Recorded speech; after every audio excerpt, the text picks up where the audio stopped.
Welcome everyone to 284 News. My name is Javon Wilson.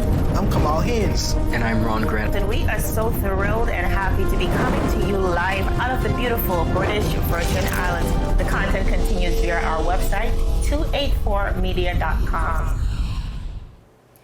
In today's news, active COVID cases decreased to 31 in the territory with 4 hospitalizations. Social commentator Mr. Claude Skelton-Klein calls out banks for treatment of residents. We also see Minister of Education Dr. the Honorable Natalia Wheatley saying that the teacher vacancies we've been seeing in recent times is nothing new. And a very special story: after his 47.8-mile run, McMaster reflects on the late Coach Dag Samuels. Education Minister also calling on the governor to assent to the marijuana bill. He says money is needed for education as well as the economy. Viewers, we have all the details for these stories and so much more on today's edition of 284 News. You value traditions. Today, you value music. You value education. Family. I love you. Service. Thank you. You're welcome. Love. Life. At Popular, we're committed to you and everything our community values. For the things you value the most, count on us. Popular.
Welcome everybody. It's Thursday, August 19th, 2021. A terrific Thursday to each and every one of you. I'm Ron Grant. And my name is Javon Wilson. Of course, we are coming to you live out of the beautiful British Virgin Islands for 284 News. Now, topping our headlines, some good news. The British Virgin Islands continues to see a decline in active positive COVID-19 cases, with the total now down to 31.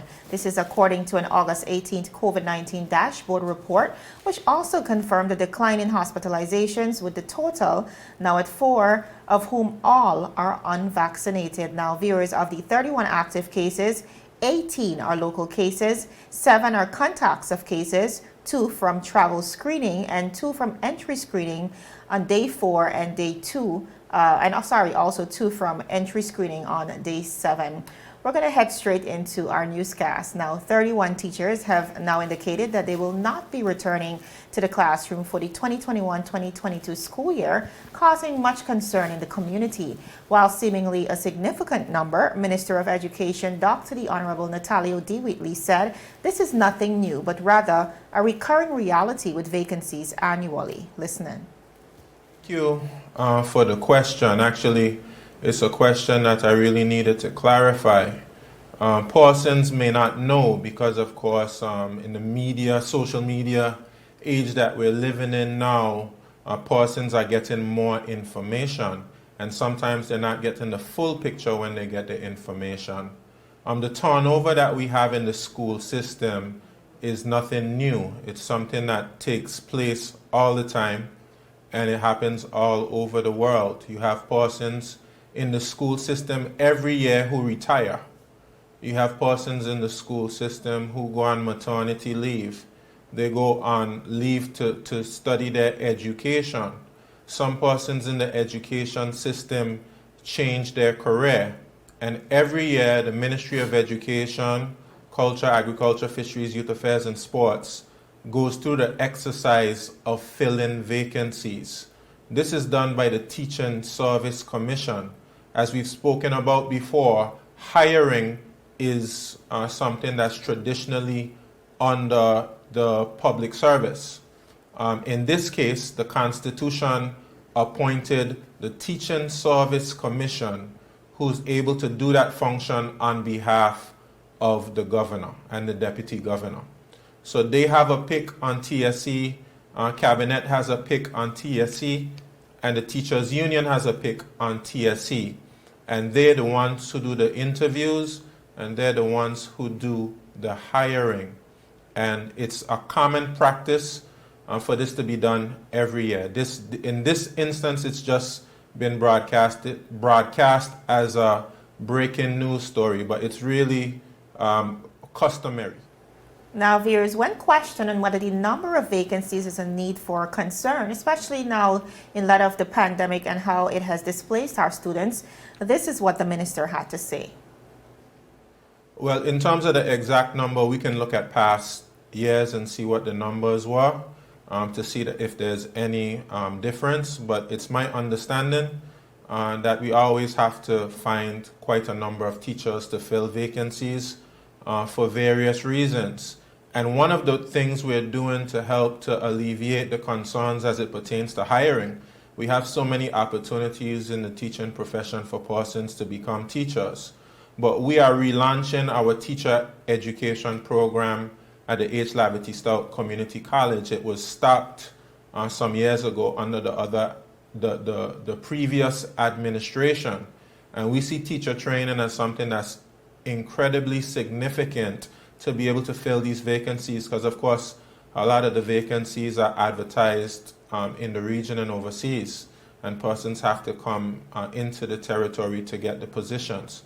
So we want to have a dedicated workforce that can fill these positions where there's openings. And I would like to encourage persons out there that teaching, despite what you may have heard, teaching is a very satisfying profession, and certainly it's something that persons out there should consider. Now, Ron, I know once this made the headlines, 31 teachers leaving the profession. It left the community in quite a frenzy, especially since our children, not even post-COVID, pre-COVID, sorry, but even prior to that, the atrocities, Irma and Maria, our kids have been working in a disadvantaged system, I would say, in deplorable conditions as well. And we are so excited to see them return back to school. So with the number 31, a lot of persons were concerned about the quality of education we'll be able to offer our students. Here we see the minister reiterating this is something that has continued to happen that has happened in the past and continues to happen. This time around, it was broadcasted, and hence why the number seems so significant, but definitely hoping that we can get those positions filled, especially as face-to-face classes begin. Indeed. Jovan, one of the things that I do agree with the Honorable Minister for Education is that year after year, we do have a lot of numbers rolling out. Persons transition with employment, they retire. So the teaching profession is one that always sees a high turnover of employees. I think in this case, just like he said, it has come to the forefront, and I think one of the things that adds to that is the short level of timing. Now, I do believe that the Ministry of Education would have been doing their utmost best in trying to secure the vacancies and trying to fill those vacancies. But I do think that when you look at the high turnover rate, that's something you have to look at. How are we treating our teachers? Exactly. Why do we have such a high turnover rate? We have a lot of teachers who are dedicated. They love the profession. They love teaching. But are we giving them the best satisfaction for their dollar? And I think that's where we have to look at. But we do wish the Honorable Minister, along with his ministry, the very best, and all of our students particularly as they head back into face-to-face session. I know the territory is quite happy to see that. Continuing on, viewers, on the local scene.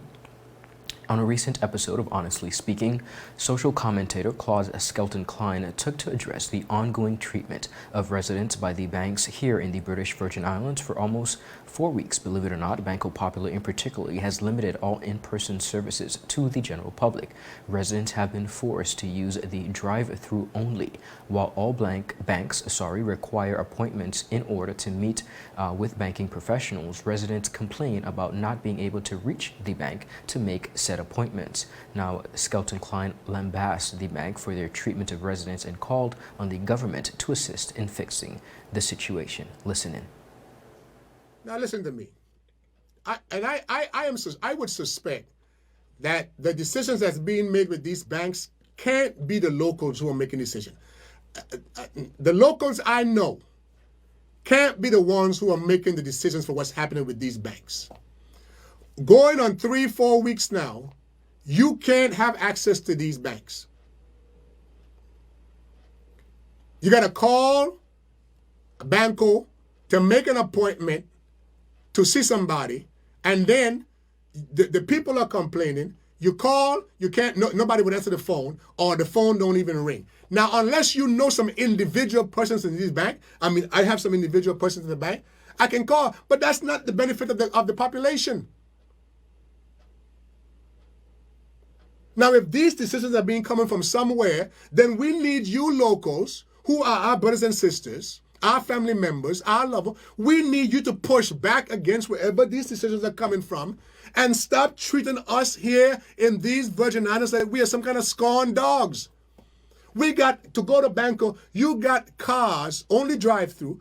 You got cars lined up around the admin complex, around Maria's coming around.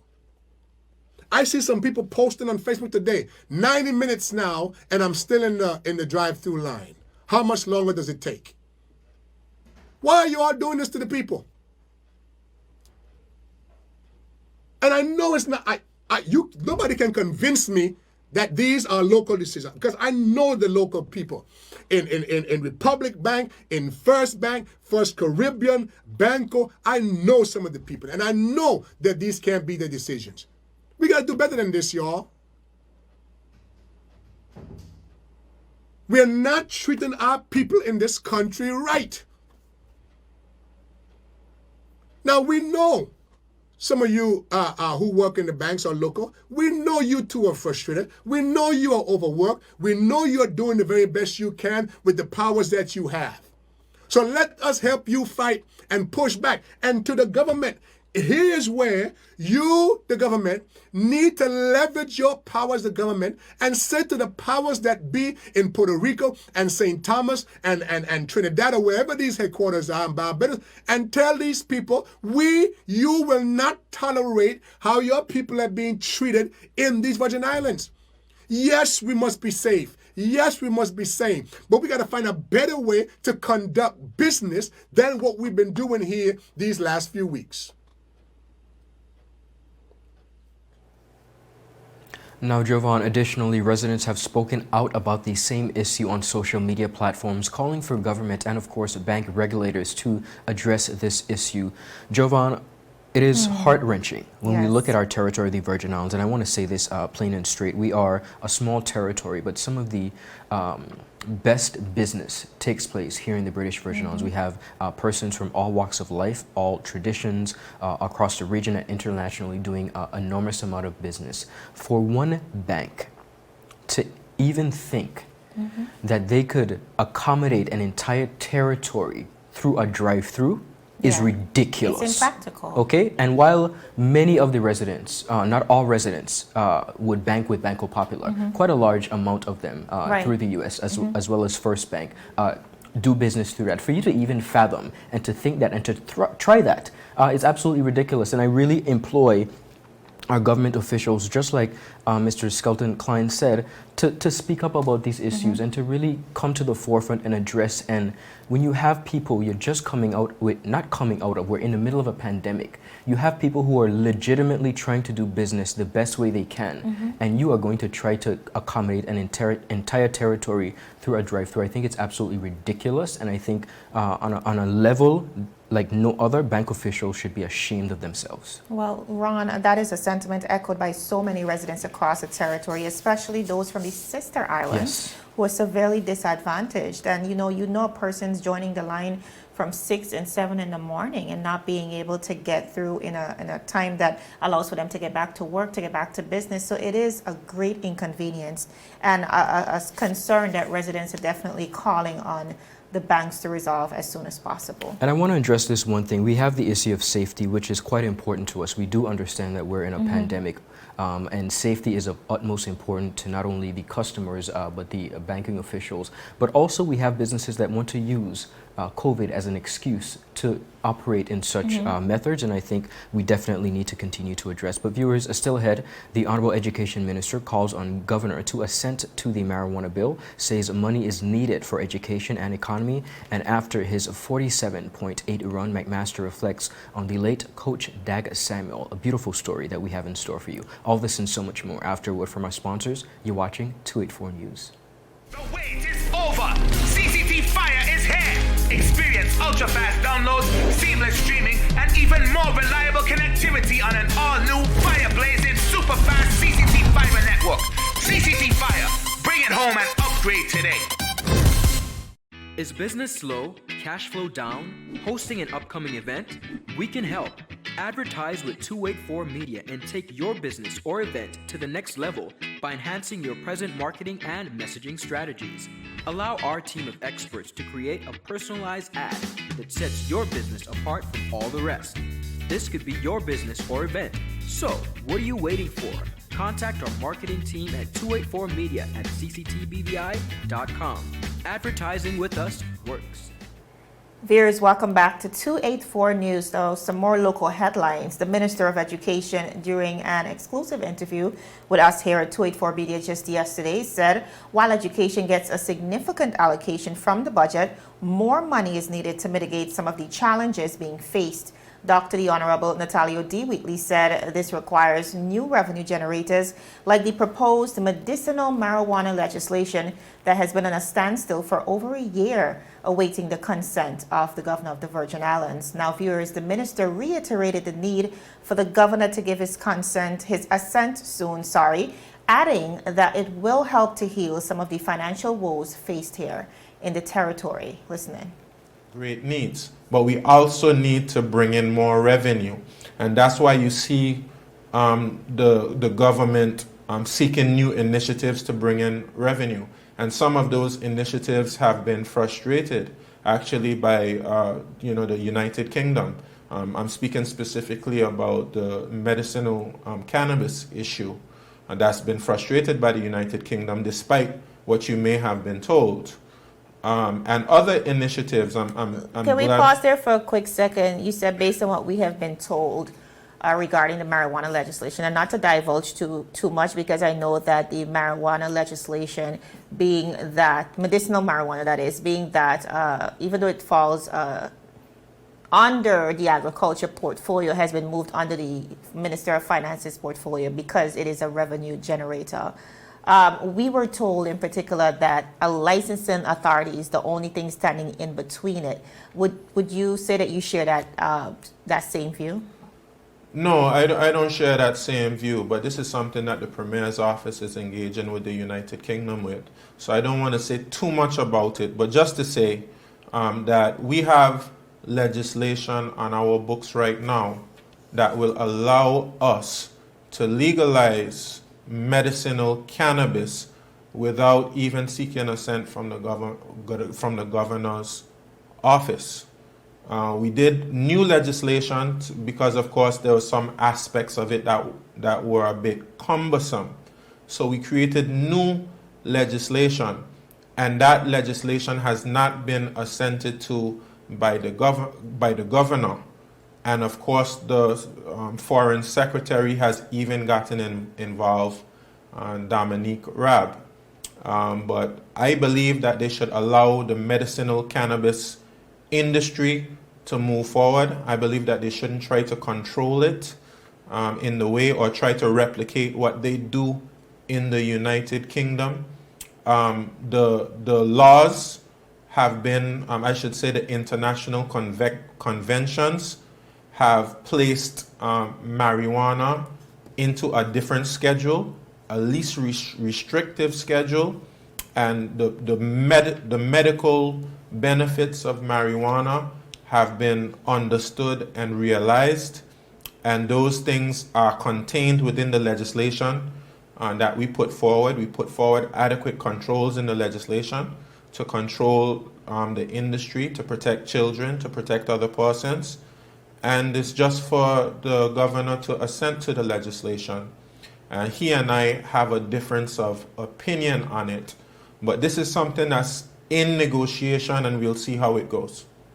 Okay, Ron, we do know that initially the marijuana legislation fell directly under the agricultural portfolio of the Honorable Minister. However, that has transitioned to the Minister of Finance, Honorable Foy, being that it is a revenue generator. But we have been having this conversation as to why the marijuana legislation is yet to be assented to. We've heard various reasons, but most recently the governor coming to the forefront saying, listen, the only thing standing in between the assenting to this legislation is this licensing authority.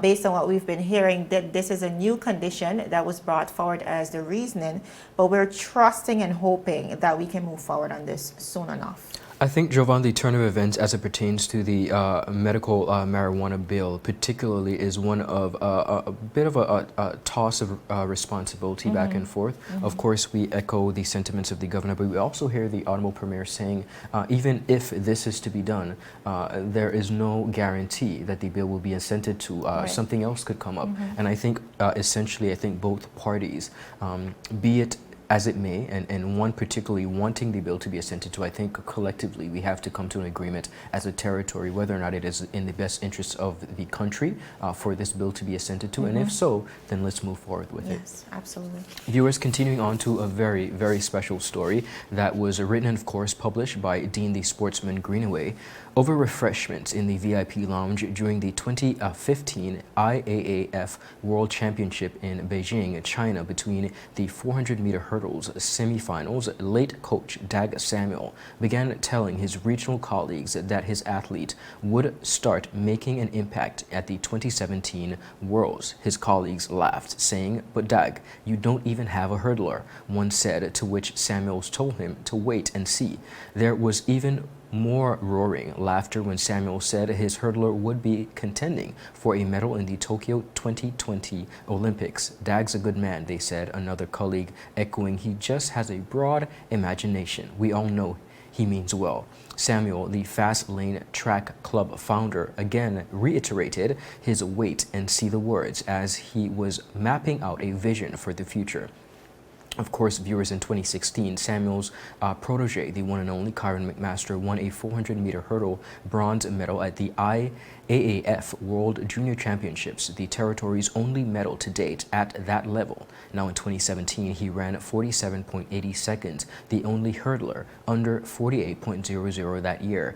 Now McMaster advanced to the semis of the 2017 IAA World Championships 400-meter hurdles, but a week after that, they returned from the winning Diamond League final. Samuels sadly perished during, of course, Hurricanes Irma on September 6. Now McMaster would later relocate and begin training with Lennox Graham in South Carolina, continuing his vision and that of Samuel's vision for him. Graham has guided McMaster to victories in the 2018 Commonwealth Games, CAC Games, NACAC Championships, and the IAAF Diamond League Trophy, a repeat from 2017. He was the fourth in the 2019 World Athletics Championships at the fourth in the Tokyo Olympic Games. Now, if you look, they said, at all my races, I still wear his brand. I always take him everywhere I go. I always feel he's watching over me and helps me through the hard times. McMaster continued by saying he did not become number 8 all-time fastest 400-meter hurdler in the history with his 47.8 seconds in Tokyo, told the Island Sun Sports, and he said, "It really feels good when I make a breakthrough or have a great achievement. I always feel that he's there. He provides this getaway for me, and making these breakthroughs and milestone is a way to honor his name and show my gratitude." Now, viewers, McMaster said he has had several bands on his name, but there's a blue one. For some reason, he never has broken, and he said if he pulls on it with a shirt, and he didn't realize all others break, but that one. Jovan, a very beautiful story coming out of Dean the Sportsman Greenaway, really showing and putting into perspective the legacy of Dag Samuels and his contribution to the success of the one and only McMaster. I think it is heartwarming for an athlete of his caliber to really pay tribute to someone who has contributed significantly to his legacy and his success. And I do know that the legacy of Dag Samuels continues to live on through Kyron McMaster and also a lot of the other athletes that we see here in the Virgin Islands. It's absolutely proud, and I think he would be proud himself. I think he's smiling from heaven, Yes. if you ask me. And again, speaking so much to Kyron's character as an athlete, so many times we look at persons who would have achieved a certain level of success and attribute all of that to their personal effort, Right. not necessarily reflecting on the many contributions of persons around them. So I'm very happy and refreshed. Yeah. And like you said, it's heartwarming to see him paying tribute to this guy in such a beautiful and significant way. And of course, thank you so much, Dean, for putting in this together perspective. story. Yes. This is a beautiful story to reflect on. Now, viewers, still ahead of the break, we are speaking about the minister and the infrastructure of schools. He's saying he did not put the kids into the Pasea Estate location, but he intends to get them out. We have all the details right after this commercial break, so stick with us. Brilliant Hands and Minds tutoring services, one-on-one tutorials in math and English, intense homework assistance, academic enrichment, school projects, effective communication and public speaking development, sign language for adults and children on Saturdays only. Registered with the Virgin Islands High School Certificate Program, Brilliant Hands and Minds can help you too. Offering intense curriculum-based training to help you or your loved ones get their high school diploma. It's time to make your family's education a #1 priority. Hurry, space is limited. Brilliant Hands and Minds Learning Center. We are the trained education professionals.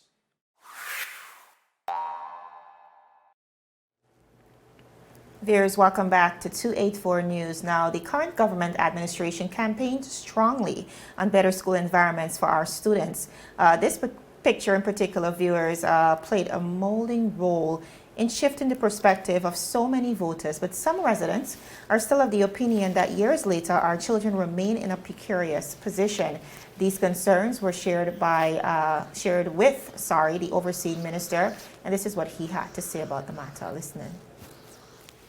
Okay, well, I'm glad you brought up the fact that the Virgin Islands Party campaigned on improving the schools, and that's certainly something we aim to deliver on. But one thing I know that we should not do is politicize education, have it as a political football that we kick back and forth between the different parties. I think that the National Democratic Party, the Virgin Islands Party, any other party, we should unite, just like we do on financial services issues. Let's unite that education is a top priority and give education everything that it requires, and let's help to fight against some of the bureaucratic processes that we have in education. Certainly, when I arrived in education, it was in a very poor state, and there are lots of problems to be solved, and they're not overnight problems, but certainly I'm committed to seeing it through. For instance, when I arrived in education, I met the children in that building at Pasea Estate. And I didn't put them there, but I intend to take them out of that building. And that's up. Now, viewers, the minister further spoke to some of the infrastructural issues that his government has resolved and continues to work on since taking up office, reiterating the government's priority of education. Listening. Pledge to people, and I can pledge other things that we as an administration have done in education as well. We have the Eslin Henley Richer Learning Center right now in town and country planning for approval, and then we can go to the procurement process. We also have Jas Van Dyke Primary School. We're talking about a new school for Jas Van Dyke Primary School for ages. That as well is in town and country planning, and it has been approved. Eslin Henley Richer Learning Center has been approved. So we're going to have a public meeting at Jas Van Dyke very shortly, so we can get the communities go ahead, so we can go through the procurement process. And we have Isabella Morris. We're going to build a junior school there. We've been talking about junior schools forever. We are going to make it a reality. And I challenge anyone, Javon, to show me in a 2-year span more money spent in educational infrastructure. When we got into office, we immediately fixed what we call the L-shaped building. We renamed it Ella Dorothy Turnbull Building. That was close to $4 million. So we've been able to put our money where our mouths are.